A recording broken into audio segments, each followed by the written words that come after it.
دلته تعلیمي او روغتیایي مرکزونه د یرغلګرو له بریدونو خوندي نه وو، بلکې هغه ناروغان چې د خپلې درملنې په موخه کلینیکونو ته راغلي وو له ډاکټرانو سره یو ځای په ډېرې بېرحمۍ سره په شهادت ورسول شول او په وینو لت پت شول.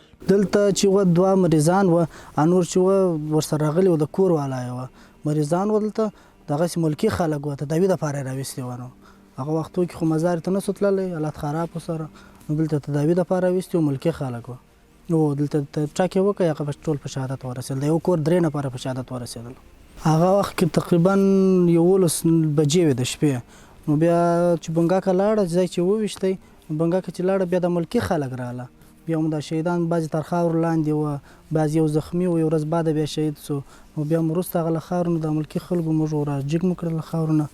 بیا یو شبخانې ته بوتو، هغه یې څو ورځې هلته و، هلته هم شهید سو، نور ځای پر ځای د هلته شهیدان سو.